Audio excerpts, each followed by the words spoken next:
Selamat datang di Roland Extra, selamat datang di video terbaru. Di video ini kita akan mengulas, mereview acara premium WWE SummerSlam Night 1 2026. Pertandingan pembuka di SummerSlam hari pertama ini nampilin Liv Morgan yang mempertahankan WWE Women's World Championship-nya lawan Io Sky. Di awal-awal match, Io sempat megang kendali lewat kombinasi serangan strike sama aksi-aksi udara, tapi Liv berhasil ngebalas momentum setelah ngebanting Io ke barikade dan mulai nguasain ring.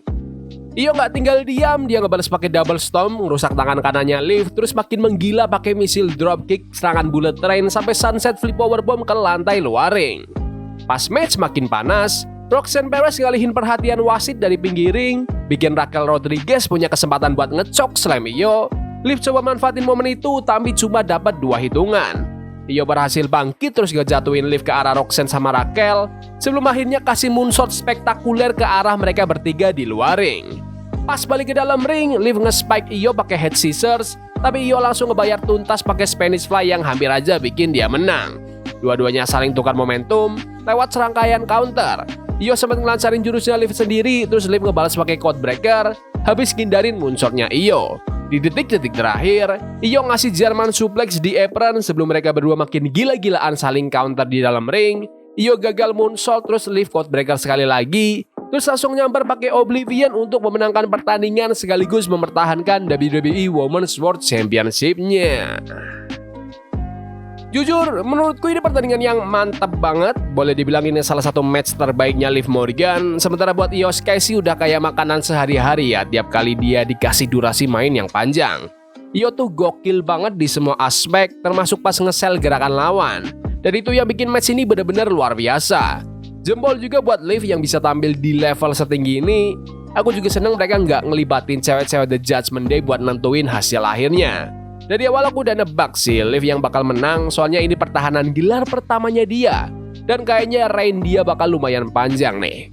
Harapannya sih kedepannya kita bisa lihat lebih banyak penantang sama pertahanan gelar buat Liv Morgan. Karakter dia tuh oke banget dan harusnya dapat porsi tampil yang jauh lebih banyak. Habis itu, WWE sempat nampilin beberapa legenda yang duduk di jajaran penonton pinggir ring.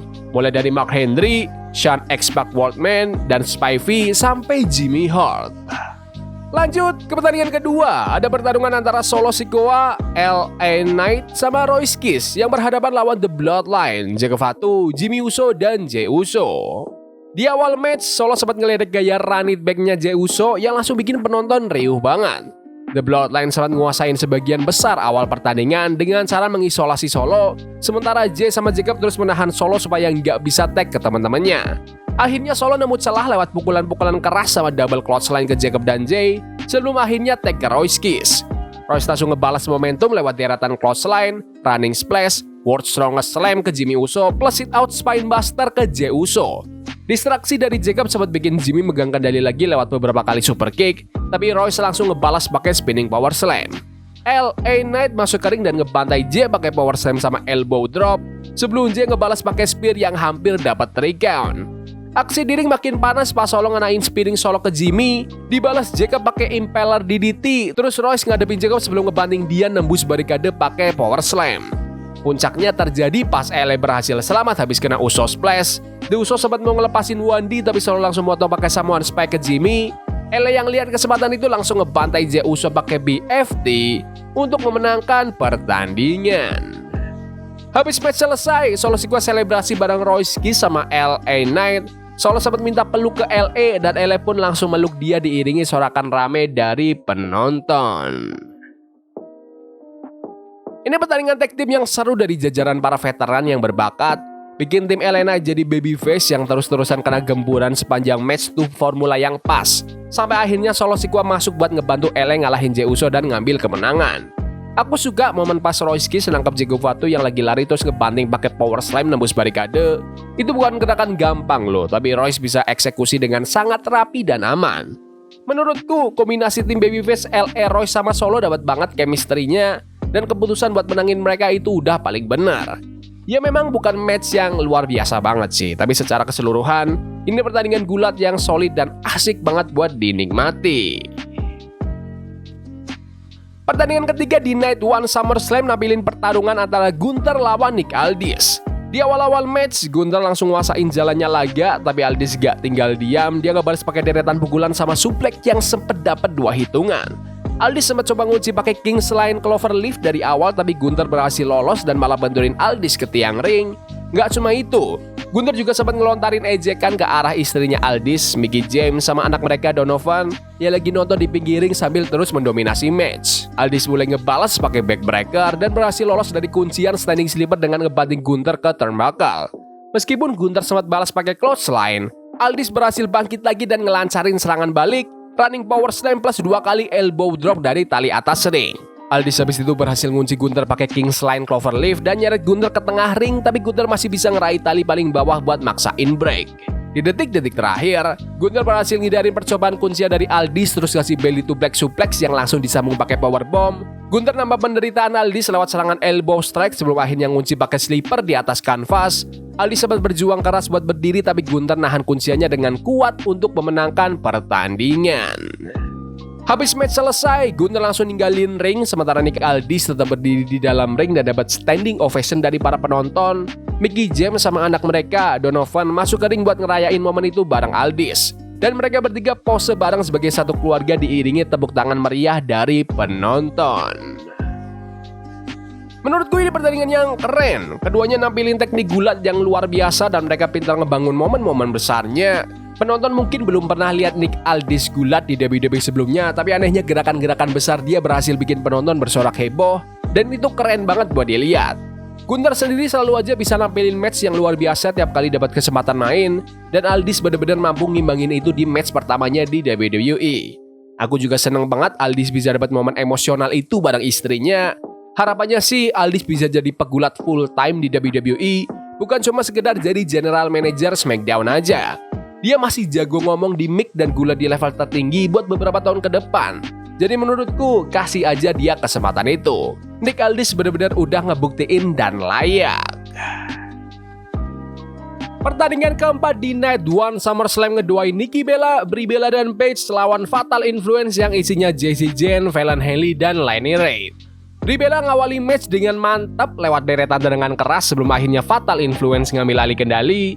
Jessie ngelanjutin dominasi pakai cannonball ke tangga ring yang bikin Fatal Influence berhasil mengisolasi Brie. Nikki Bella akhirnya masuk ke ring buat pertama kalinya setelah lebih dari 4 bulan absen dan dia langsung ngebalikin momentum. Paige berhasil menetralkan Fallon di luar ring sebelum Nikki ngelancarin Rack Attack 2.0, tapi Jessie langsung ngebatalin pinfallnya.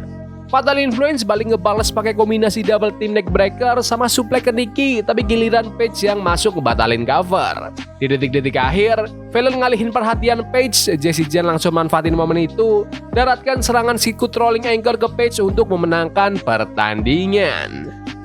Habis match selesai, Paige meluk The Bella Twins dan mereka bertiga berdiri bareng di tengah ring, tapi momen itu buyar pas Nikki Bella mendadak ngehantam Paige pakai forearm sebelum akhirnya ngebantai pakai pukulan bertubi-tubi. Nikki benar-benar mengincar lehernya Paige sambil teriak "This is my house", terus nutup aksi brutalnya itu pakai Rack Attack 2.0. Habis itu Nikki langsung ninggalin ring bareng Brie. Menurutku ini pertandingan yang biasa aja sih. Mereka semua udah kerja keras, tapi kelihatan banget kalau pertandingan ini agak kurang pas alurnya. Bisa jadi gara-gara Brie Bella kena cedera bahu kanan yang beneran yang kemungkinan ngerusak beberapa spot yang udah direncanain. Kasian juga sih sama Brie, apalagi pas dia kena bantingan keras ke tangga ring itu. Ya walaupun belum tentu cederanya pas di situ, tapi tetap aja kelihatannya sakit banget. Nikki Bella sendiri kelihatan oke dan tajam di match kembalinya ini. Keputusan buat memenangkan Fatal Influence sudah paling bener karena mereka kan talenta yang lebih muda. Ya walaupun umur Paige juga nggak beda jauh-jauh amat sih dari mereka. Nah, terus soal aksi heel turn-nya The Bella Twins, Nikki kan turn heel di pertengahan tahun lalu juga ya kalau nggak salah. Jadi kayaknya ini udah jadi tradisi pertengahan tahun buat dia deh. Overall, aku sih nggak begitu kaget sama twist ini. Masuk ke pertandingan perebutan Undisputed WWE Championship antara CM Punk lawan Cody Rhodes. Di awal-awal match, keduanya saling tukar kendali. Punk fokus ngerusak tangan kirinya Cody, sementara Cody ngebalas dengan ngerusak lutut kiri Punk yang emang lagi cedera. Cody berkali-kali ngerjain kaki itu pakai Dragon Screw Leg Whip, serangan lutut sampai kunci-kuncian. Tapi Punk tetap terus ngebalas pakai kombinasi pukulan Bulldog plus elbow drop dari atas tali ring. Pas match makin sengit, Cody berhasil daratkan Cody Cutter, disaster kick sampai super Cody Cutter, tapi Punk masih bisa kick out. Punk sempat ngebalas pakai kuncian Anaconda Vice, sebelum akhirnya Cody ngeraih tali ring. Cody sempat ngasih crossroads tapi Punk tetap masih bisa bertahan. Punk gak mau kalah dan ngebayar tuntas pakai go to sleep, tapi Cody juga masih bisa bertahan. Aksi panas ini sampai meluber keluar ring di mana Cody ngebanting bahunya Punk ke tangga ring. Punk berhasil bangkit lagi dan kasih go to sleep, tapi Cody masih sempat ngeraih tali buat ngentiin hitungan wasit. Punk terus bawa Cody ke atas meja komentator dan majat ke atas tali ring buat ngelancarin elbow drop, tapi Cody keburu ngehindar bikin Punk langsung jatuh ngeremukin meja. Pas balik ke dalam ring, Cody coba ngelancarin top rope Cody Cutter, tapi malah nggak sengaja nabrak wasit sampai jatuh keluar ring. Punk langsung ngebalas pakai go to sleep, tapi Cody tiba-tiba nyamber pakai crossroads yang bikin Punk terpental keluar ring sementara wasitnya masih pingsan. Gak lama abis itu, Randy Orton mendadak return dan masuk ke ring langsung lumpuhin Cody Rhodes pakai RKO. Punk yang balik ke ring langsung nabahin pakai go to sleep sekali lagi. Wasit yang udah siuman pas waktunya langsung bisa ngehitung pinfall, ngebikin CM Punk mengalahkan Cody Rhodes sekaligus mempertahankan Undisputed WWE Championship miliknya. Pertandingan yang luar biasa, gaya gulat old school di mana masing-masing nargetin bagian tubuh lawan sepanjang pertandingan. Gak heran sih kalau ini jadi match paling lama di SummerSlam hari pertama ini. Momen kuncinya ada di pas wasit kena tabrak yang jadi celah buat Randy Orton return, dan RKO dari Orton ke Cody inilah yang bikin Cody harus rela kalah di pertandingannya. Ini udah jelas banget bakal mepetin kembali perseteruan antara Cody sama Orton. CM Punk juga keren banget nge-sell cedera lutut kirinya sepanjang match yang emang jadi bagian besar dari alur ceritanya. Ya walaupun mungkin gak segokil match CM Punk versus Roman Reigns di WrestleMania atau matchnya Cody lawan John Cena di SummerSlam tahun lalu, tapi tetap aja ini match yang sangat memukau dari dua pegulat terbaik di WWE saat ini. Kemenangan Punk sendiri udah sesuai dugaan sih, soalnya dia baru megang sauk itu kurang dari sebulan, jadi title reign-nya dia pasti bakal berlanjut lumayan lama nih. Waktunya main event, pertarungan Hell in a Cell match antara Obafemi lawan Brock Lesnar. Oba ngawali pertandingan dengan sangat agresif sebelum Brock ngebalas pakai deretan German suplex. Aksi panas ini cepat banget meluber keluar ring, di mana Oba ngebanting Brock ke kurungan besi, sementara Brock manfaatin tangga ring buat ngambil alih kendali lagi. Oba habis itu ngebawa meja ke dalam pertandingan dan ngelempar Brock ngeremukin meja itu ke arah dindingan kurungan. Pas balik ke dalam ring, Brock terus ngebantai pakai German suplex, pukulan kursi plus suplex berkali-kali ke atas kursi. Oba berhasil bangkit ngebalas pakai spine buster, beberapa kali running uppercut, choke slam dan fall from grace. Tapi Brock masih bisa bertahan. Brock gak mau kalah dan ngebalas pakai 3 kali F5 berturut-turut. Tapi gokilnya Oba juga masih bisa bertahan. Memasuki detik-detik akhir pertandingan, Brock gunain kursi lagi sebelum akhirnya ngerobek kain kanvas ring dan ngebuka papan kayu. Dia ngelanjutin aksi gila itu pakai tombstone pile driver tepat di atas permukaan papan kayu yang terbuka. Tapi Oba masih tetap bisa bertahan. Pas Brock ngambil kursi sekali lagi, Oba berhasil ngelancarin counter, mendaratkan fall from grace untuk memenangkan pertandingan. Habis match selesai, Obafemi selebrasi di dalam ring pas tayangan siaran kelihatan udah mau berakhir. Gak lama kemudian, Brock Lesnar balik lagi ke ring bareng Paul Heyman. Brock ngajak Oba jabat tangan sebelum akhirnya meluk dan ngangkat tangannya Oba tinggi-tinggi. Brock terus ngambil mic dan ngomong ke arah penonton, ngucapin selamat ke Obafemi atas kemenangannya. Dia nyebut Oba sebagai masa depan WWE dan bilang kalau dirinya mewakili masa lalu, sedangkan Oba adalah masa depan.